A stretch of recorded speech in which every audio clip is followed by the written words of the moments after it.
Welcome back. आज बात हो रही नमक के नए फॉर्मूले में जो WHO की तरफ से है, और उनका कहना है खासतौर पे भारत के लिए कि आप सोडियम की मात्रा कम हो आपके नमक में। सोडियम क्लोराइड या आपका नमक होता है, हम सब जानते हैं, उसे पोटेशियम क्लोराइड, यानी पोटेशियम की मात्रा उसमें बढ़े। नए फॉर्मूले के क्या फ़ायदे हैं और क्या साइड इफ़ेक्ट्स हो सकते हैं, उस पर हम चर्चा कर रहे हैं।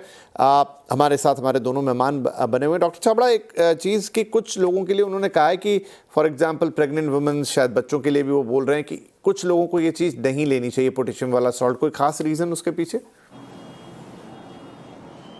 तो देखिए, जैसे कुछ पेशेंट्स होते हैं जिनको कुछ मेडिसिन चालू होती हैं, जैसे ब्लड प्रेशर की कुछ मेडिसिन हैं जो अपने शरीर में पोटेशियम का लेवल बढ़ाती हैं। कुछ पेशेंट्स को किडनी का प्रॉब्लम होता है। कुछ एडवांस डायबिटिक पेशेंट्स को भी पोटेशियम का मेटाबॉलिज्म में प्रॉब्लम होता है। तो ऐसे पेशेंट्स जिनका खुद का पोटेशियम लेवल हाई रह रहा है किसी कारण से, शरीर में किसी बीमारी की वजह से, उन लोगों को हम लोग रिकमेंड करते हैं कि वो लोग लो पोटेशियम डाइट लें, specially kidney patients, specially pregnant females and छोटे बच्चों का। It's again not clear, but ये रिकमेंडेशन है कि हम लोग ऐसे पेशेंट्स में हाई पोटेशियम डाइट अवॉइड करते हैं। तो ऐसे पेशेंट्स को डेफिनेटली ये फॉर्मूले में थोड़ी सी तकलीफ होगी और उनको रेगुलर सॉल्ट ही बेटर रहेगा। उनको भी ऐसे मोस्ट ऑफ द पेशेंट्स को यही रिकमेंडेड होता है कि वो सॉल्ट का प्रमाण कम से कम रखें। तो उनको प्रमाण तो कम से कम रखना ही है, बट उनके लिए वो शायद ओरिजिनल फार्मूला थोड़ा सा बेटर रहेगा as compare to this formula, new formula. चलिए, तो ये पर्टिकुलर लोग ध्यान रखें कि इनके लिए जो पोटेशियम वाला सॉल्ट है वो इतना रिकमेंडेड नहीं है। ओरिजिनल मतलब सोडियम वाला सॉल्ट ही लें, लेकिन कम मात्रा में लें, वो ज़्यादा बेहतर होगा। शिखा जी, बताइए कि शुगर भी, मतलब मैं शुगर का बार बार साथ में नाम ले लेता हूँ क्योंकि दोनों ही चीज़ें एक जैसी हैं, लगभग दोनों की अति ख़राब है।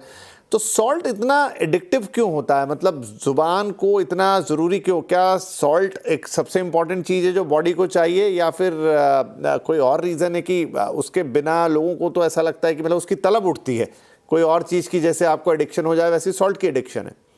जी देखिए, बेसिकली अगर आप देखें, जो हमारा पूरा इलेक्ट्रोलाइट होता है हमारे जो खून में, एक इलेक्ट्रोलाइट्स काफी सारे होते हैं, वो बैलेंस बना के रखता है।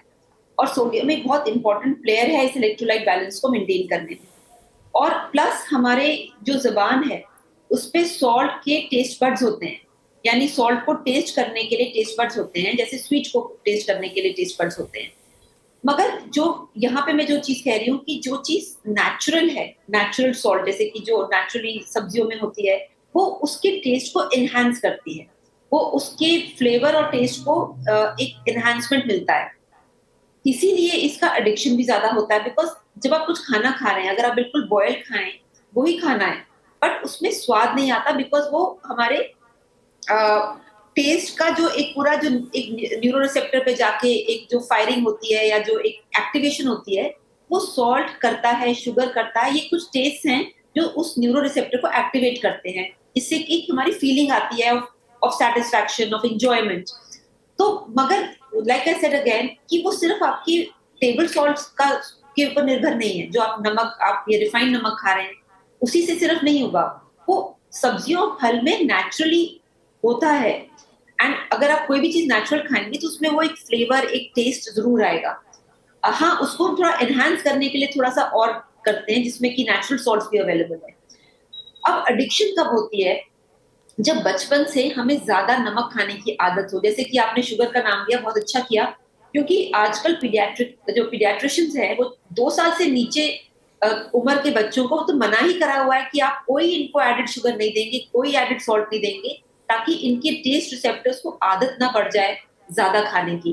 क्योंकि एक बार ज्यादा की आदत पड़ जाती है, फिर उसको कम करने में दिक्कत होती है।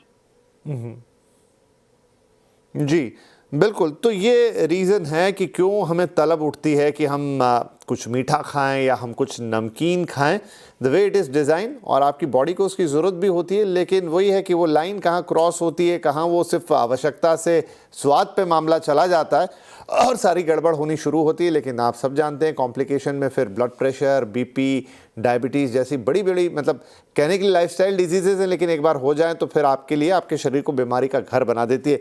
इस पूरी बातचीत को एक इंटरेस्टिंग फैक्ट तो नहीं कहूँगा, एक सूचना के साथ ख़त्म करता हूँ। पता नहीं उस चम्मच के पीछे भी क्या है। अभी हाल ही में इंटरनेशनल इलेक्ट्रॉनिक्स शो में एक स्पून इंट्रोड्यूस हुआ था, जिसमें ये था कि आप इस स्पून से खाते हैं तो वो शायद कुछ एक मिनिमम अमाउंट ऑफ करंट छोड़ती है जो आपकी ज़ुबान पे जाके लगता है और आपको खारापन महसूस होता है। अंदर का मैकेनिज्म आगे जो भी हो, $50-60 का वो चम्मच इंट्रोड्यूस हुआ है और उसमें कहा गया है कि इस चम्मच से खाना खाइए तो आपको जो खाने में ज़्यादा नमक की ज़रूरत नहीं है, सिर्फ चम्मच की वजह से आपको नमक का टेस्ट आएगा। लेकिन नहीं, वो चम्मच तो जब आपको मिले ना मिले ठीक है, लेकिन आप अपनी आदतों को अगर थोड़ा सा बदलेंगे, आप अपने नमक को भी थोड़ा सा बदलेंगे, जो नए पोटेशियम वाले नमक की बात हो रही है, वैसे तो है मार्केट में वो, तो आप अपने आप ही उस चीज़ को एडजस्ट कर पाएंगे। और बाकी फल सब्जियों में वो सभी चीज़ें मौजूद हैं जो प्रकृति आपको खिलाना चाहती है और सही मात्रा में मौजूद है। बस हम उसे अपने हिसाब से ज़्यादा करके स्वाद के चक्कर में बढ़ा लेते हैं और उसका फिर एक एडिक्शन हो जाता है। तो